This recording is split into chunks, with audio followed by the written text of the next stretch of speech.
Welcome back to my YouTube channel. आज की इस वीडियो में हम पढ़ेंगे अबॉर्शन को, उसके फैक्टर्स को और उसकी डिफरेंट टाइप्स को। सबसे पहले डेफिनेशन देखते हैं। अबॉर्शन एक कहते हैं प्रोसेस को जिसमें जो फीटस है या एम्ब्रियो है वो एक्सपॉल हो जाता है मदर की बॉडी से, जब वो इस काबिल ना हो कि वो इंडिपेंडेंटली सर्वाइव कर सके। और जो फीटस का या एम्ब्रियो का वेट होगा वो 500 ग्राम होगा या उससे कम होगा। ठीक है। इसके दो टाइप से मेन, स्पॉन्टेनियस और इंड्यूस। इंड्यूस मतलब खुद इंड्यूस करवाना, जिसमें हमारे पास वो इलीगल भी हो सकते हैं और मेडिकल टर्मिनेशन भी हो सकती है। और स्पॉन्टेनियस खुद ब खुद हो जाना। ठीक है। अब ये आइसोलेटेड भी हो सकते हैं, रिकरेंट भी हो सकते हैं कि बार बार होना। आइसोलेटेड की फर्दर टाइप्स एंड थ्रेटेंड, जिसमें खतरा है अभी, इनएविटेबल जिसमें इस स्टेज पे पहुंच गया कि प्रेगनेंसी को कंटिन्यू करना मुश्किल हो गया, और कंप्लीट में मतलब कंप्लीट एबॉर्ट हो गया, इनकम्प्लीट में कि अभी कुछ प्रोडक्ट ऑफ कंसेप्शन पीछे रह जाए, मिस्ड में फीटल हार्ट बीट मिस्ड हो जाती है, और सेप्टिक में इन्फेक्शन से रिलेटेड है।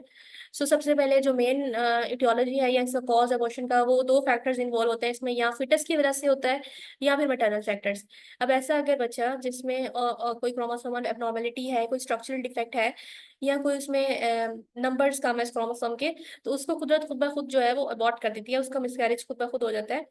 और मल्टीपल प्रेगनेंसीज की वजह से भी हो सकता है, या विलाई की डिजनरेशन की वजह से भी। मैटरनल फैक्टर में होता है कि हमारे पास एंडोक्राइन फैक्टर है, एनाटॉमिकल एबनॉर्मेलिटी, कोई सर्वाइकल यूट्राइन प्रॉब्लम, इन्फेक्शन या इम्यूनोलॉजिकल या इन्वायरमेंटल प्रॉब्लम, तो उसको हम डिटेल से देखते हैं कि एंडोक्राइन और मेटाबॉलिक फैक्टर्स में आ सकता है कि ल्यूटरल सेल्स डिफेक्ट हो, कोई थायराइड की एबनॉर्मेलिटीज हो फीमेल में, डायबिटीज मेलाइटस हो मदर को, या उसके अंदर कोई एनाटॉमिकल एबनॉर्मेलिटी हो, जो कि 10 से 15% लोगों में होती है। सर्वाइकल यूट्राइन फैक्टर में जो है वो हमारे पास सर्विक्स जो है वो इनकॉम्पिटेंट हो या इनसफिशिएंट हो, उसमें कंजेनिटल यूट्रस की कोई मैलफॉर्मेशन हो, या यूट्रस के अंदर फाइब्रॉइड्स हो, या फिर इंट्रा यूट्राइन एडिशंस हो।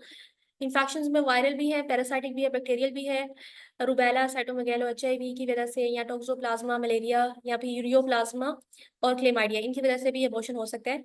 इम्यूनोलॉजिकल डिसऑर्डर्स में ऑटोइम्यून डिजीजेज हैं, एलोइम्यून डिजीजेज, एंटी फीटल एंटीबॉडीज हैं। इन्वायरमेंटल फैक्टर में ये कि अगर फीमेल स्मोकिंग करती है, अल्कोहल कंज्यूम करती है, या कॉन्ट्रासेप्टिव एजेंट्स यूज कर रही है। और मेटरनल मेडिकल इलनेस में ये है कि उसको कोई क्रॉनिक हार्ट डिजीज है, या उसको हीमोग्लोबिनोपैथीज हैं। और मेजोरिटी में एग्जैक्ट कॉज मालूम नहीं होता, 14 to 60% एबॉर्शन में हमें कॉज उसका मालूम नहीं होता। ठीक है। अब टाइप्स ऑफ एबॉर्शन देखेंगे उनके ट्रीटमेंट्स के साथ। सबसे पहले टाइप है थ्रेटेंड एबॉर्शन। ये कंडीशन, ये एक ऐसी कंडीशन होती है जिसमें मिसकैरेज स्टार्ट हो गया है लेकिन इस स्टेट पर अभी नहीं पहुंचा कि आप उसको रिकवर ना कर सकें। ठीक है। मतलब अभी इस तरह के साइन एंड सिम्टम्स आएंगे कि पेशेंट आपके पास आएगी तो आप उसको अगर ट्रीट मतलब अगर उसको एहतियात कर लेंगे तो उसकी जो प्रेगनेंसी सर्वाइव करती है, और वो मतलब आप उसको बचा सकते हैं। ठीक है। अब ये जो हमारे पास कुछ स्ट्रक्चर हैं, ये देख लेते हैं कि हमारे पास यूट्रस होती है, उसके बाद सर्विक्स होती है, और ये हमारे पास ये इंटरनल लॉस होता है और एक्सटर्नल लॉस होता है। ठीक है। उसके बाद हमारे पास ये वजाइना स्टार्ट हो जाती है। तो जब हम हर अबॉर्शन की टाइप के साइन एंड सिम्टम्स पढ़ेंगे तो हमने उनमें कुछ पॉइंट्स को लाजमी देखना है कि ब्लीडिंग है या नहीं उस पेशेंट की अंदर, मतलब साइन एंड सिम्टम्स में ब्लीडिंग है, पेन हो रही है फीमेल को, सर्विक्स उसकी कैसी है, उसकी कंसिस्टेंसी कैसी है, यूट्रस का साइज या कंसिस्टेंसी कैसी है।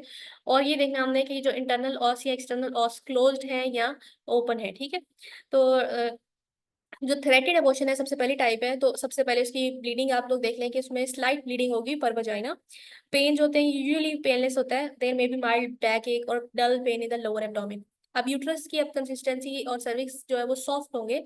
जब आप डिजिटल एग्जामिनेशन करेंगे तो जो एक्सटर्नल ऑस होगा ये वाला, वो अभी क्लोज होगा। ठीक है। डिफरेंशियल डायग्नोस मतलब बन सकते हैं कि शायद इसको सर्वाइकल एक्टोपी है, या इसको पॉलिप्स कोई कार्सिनोमा या एक्टोपिक प्रेगनेंसी हो सकती है, या मोलर प्रेगनेंसी। ठीक है। अल्ट्रासाउंड जो है वो करेंगे डायग्नोस करने के लिए, मतलब आप अल्ट्रासाउंड कर लेंगे, और पेल्विक एग्जामिनेशन को अवॉइड करेंगे जब अल्ट्रासाउंड अवेलेबल होगा। ठीक है। अब आप इसको मैनेजमेंट कैसे करेंगे कि अभी आप उसको ये पेशेंट को कहेंगे वो मतलब पूरी बेड रेस्ट करे कुछ दिनों तक, जब तक ब्लीडिंग स्पॉट स्टॉप नहीं हो जाती, और अगर उसको पेन है तो डायजेपाम दे देंगे 5 मिलीग्राम।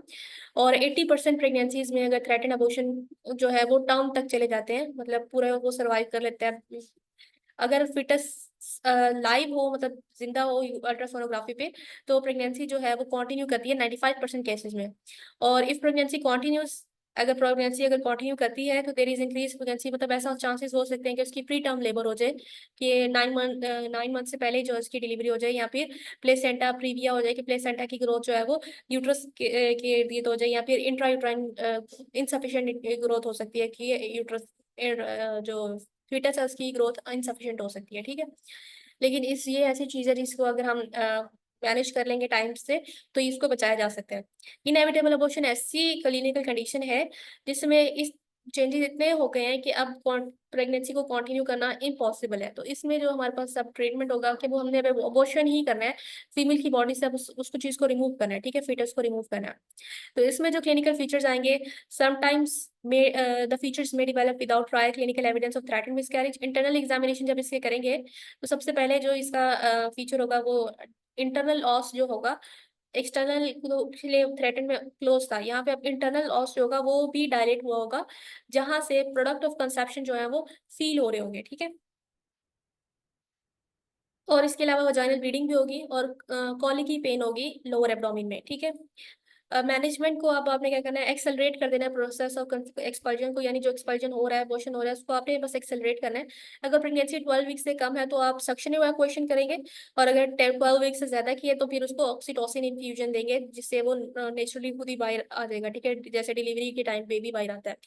जनरल मेजर्स में हम एक्सटर्नल ब्लीडिंग को कंट्रोल करेंगे मिथर्जिन 0.2 मिलीग्राम देके, और ब्लड लॉस को करेक्ट करेंगे आईवी फ्लूइड थेरेपी और ब्लड ट्रांसफ्यूजन के जरिए, ठीक है। सो नेक्स्ट हमारे पास है इनकम्प्लीट अबॉर्शन, और जो बाकी टाइप्स है इसको हम नेक्स्ट वीडियो में देखेंगे। So that was all about threatened abortion and inevitable abortion. If you have any query you can ask.